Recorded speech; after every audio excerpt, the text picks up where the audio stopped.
Hai, selamat pagi, siang, sore, maghrib, malam, dan subhi. Selamat datang di channel Anwar Lens, channel yang akan membahas apapun, terutama bahas seputar gadget, HP unik, atau HP jadul. Pada video kali ini saya akan membahas sebuah ponsel yang mungkin udah gak asing lagi bagi kalian-kalian yang hidup di era 2000-an. Ya, Motorola V3 atau Motorola V3. Ponsel flip yang legendaris dan sempat viral di masanya. Oke, jadi kita akan bernostalgia dengan si V3 ini. Jangan kemana-mana, simak video ini sampai habis.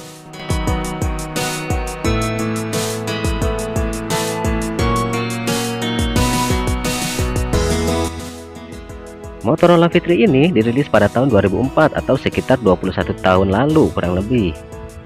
Di awal perilisannya, HP ini langsung mencuri perhatian karena desainnya yang sangat-sangat ramping dan futuristik. Ponsel ini dirancang dengan sangat tipis dan punya ketebalan hanya 13,9 mm aja, yang pada saat itu membuatnya menjadi salah satu ponsel tertipis di pasaran. Kalau kita cek di Google, HP ini punya harga yang sangat fantastis. Di awal peredarannya di pasaran, harganya mencapai 8 juta rupiah. Tahun 2000-an 8 juta rupiah itu gede banget ya guys. Dan sekarang di tahun 2025 harganya hanya sekitar di atas 500 ribuan untuk HP normal tapinya, dan di bawah 500 ribu untuk HP minus. Jadi tergantung kondisinya juga, dan yang pasti second. Dan mungkin ada juga yang jual di bawah 100 ribu. Di angka 500 ribuan sih terlalu mahal ya, mending beli Android second aja yang udah lebih kaya akan fitur dan lebih canggih tentunya. Tapi kalau untuk koleksi bisa dipertimbangkan lagi sih. Ini saya dapat harganya Rp139.650 di Oyen, batangan dan tanpa charger. Jadi saya casnya pakai cas kodok atau desktop. Jadi ini ceritanya, saya pesan Motorola L7 tapi yang datang Motorola V3. Ya, antara senang dan kecewa karena saya dapat HP keren tapi bukan yang saya mau. Tapi ya sudahlah, gak apa-apa, toh sama-sama Motorola dan sama-sama jadul. Jadi dengan harga segitu saya dapat ponsel Motorola V3 dan baterai BR50C berkapasitas 680 mAh. Di sini nggak ada slot micro SD ya, karena HP ini belum support. Untuk kondisi HP ini, bodinya lecet, layar dalamnya kadang redup terang, lampu kipas mati. Kalau dipasang kartu harus diganjal. Kalau nggak pakai kartu dia nggak bisa masuk layar utama. Setelah pakai kartu dia bisa masuk ke layar utama tapi regis.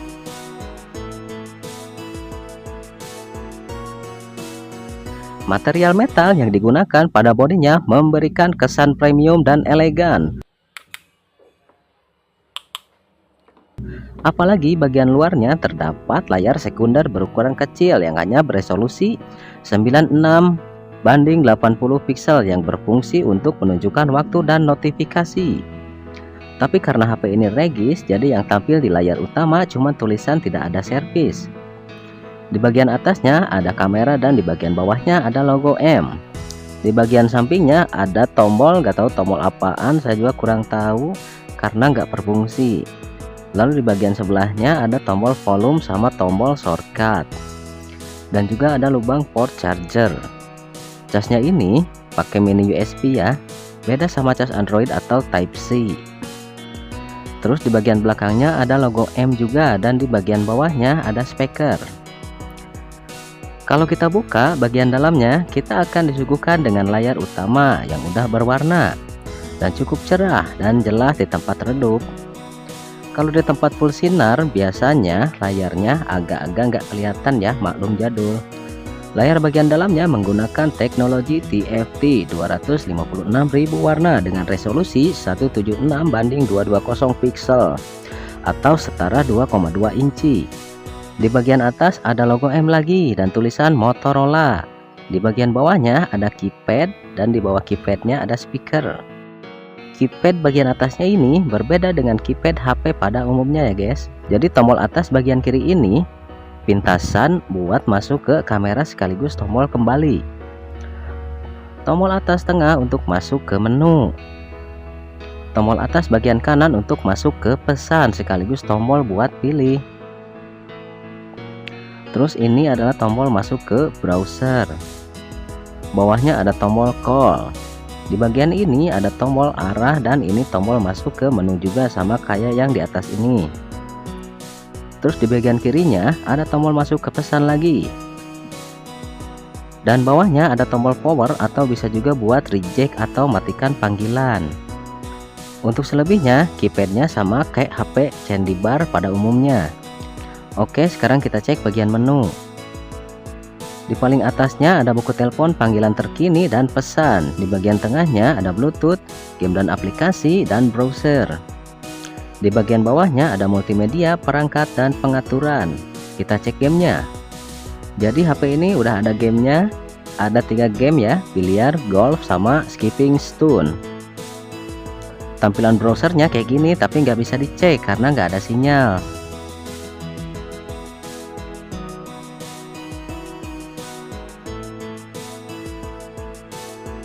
Kita coba cek multimedianya. Ada tema, kamera, penampil gambar, ini suara atau musik, video, dan perekam video. Kita cek kualitas suara dari Motorola V3 ini.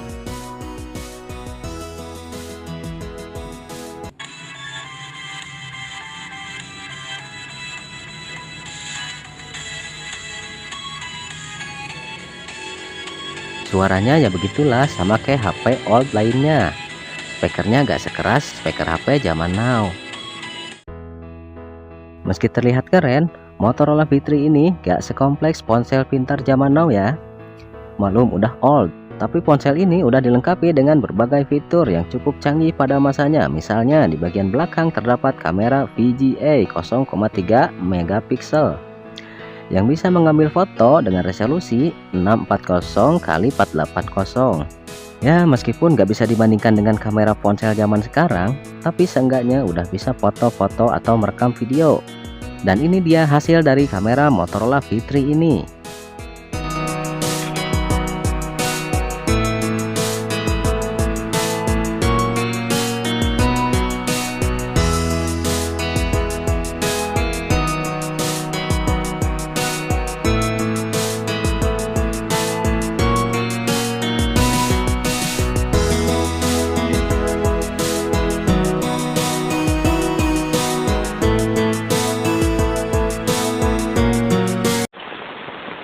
Ini adalah video dari kamera V3 dan suara mic-nya dari mic internal ya. Tapi nggak bisa ambil video panjang-panjang, hanya beberapa detik aja. Untuk perekaman video nggak bisa panjang-panjangnya, cuma beberapa detik. Untuk hasil foto-foto dan videonya udah lumayan bagus untuk sekelas HP-HP jadul ya. Motorola V3 juga dilengkapi dengan memori internal sebesar 5,5 MB dan gak bisa ditambah memori eksternal karena belum support. Kalau di zaman now mungkin terdengar kecil banget karena hanya cukup untuk menyimpan beberapa kontak dan beberapa lagu, video, atau foto aja. Untuk konektivitas, ponsel ini sudah mendukung Bluetooth dan GPRS, meskipun internetnya nggak cepat seperti HP zaman now. Bayangin aja cuma bisa browsing dengan kecepatan yang sangat terbatas karena HP ini masih menggunakan jaringan 2G atau 2G atau jaringannya masih 8G dan belum 3G ataupun 4G. Selain desainnya yang memukau, Motorola V3 juga sangat populer di kalangan selebriti dan masyarakat umum. Ponsel ini bukan hanya sebagai alat komunikasi tapi pernah menjadi simbol status banyak selebriti pada saat itu seperti Paris Hilton dan David Beckham yang pernah terlihat menggunakan Motorola V3 ini. Apalagi saat itu ponsel flip seperti V3 memang memberi kesan kelas yang lumayan tinggi. Bayangkan ketika kamu menutup dan membuka ponsel ini, suara klik yang dihasilkan terasa sangat memuaskan dan elegan. Semua itu menjadi bagian dari pesona Motorola V3. Tapi sayang HP saya ini nggak bisa mengeluarkan suara pas ditutup atau dibuka. Motorola V3 bahkan sempat menjadi ponsel yang banyak dicari. Ponsel ini laris manis dan bahkan bisa dibilang jadi must have item bagi banyak orang pada masa itu. Meski Motorola V3 sangat ikonik, ponsel ini bukan berarti tanpa kekurangan. Salah satu kelemahan terbesar dari V3 adalah daya tahan baterainya. Ponsel ini hanya bisa bertahan sekitar 6 jam untuk penggunaan aktif, yang mungkin terdengar cukup singkat jika dibandingkan dengan ponsel sekarang yang bisa bertahan seharian penuh. Sementara dalam kondisi standby, HP ini bisa bertahan selama 280 jam dan 7 jam kalau dipakai teleponan. Selain itu, meskipun tampilannya sangat keren dan premium, kualitas kamera VGA dan memori internal yang terbatas menjadi beberapa kendala. Gak ada internet cepat, gak ada aplikasi-aplikasi canggih, dan ponsel ini benar-benar hanya digunakan untuk telepon, SMS, dan beberapa fitur dasar lainnya. Oke guys, jadi itu dia ulasan singkat tentang Motorola V3, sebuah ponsel yang sangat mempengaruhi tren ponsel di masa awal 2000-an. Kalian ada yang pernah pakai HP ini? Kalau kalian punya kenangan dengan Motorola V3, jangan ragu buat berbagi cerita di kolom komentar ya.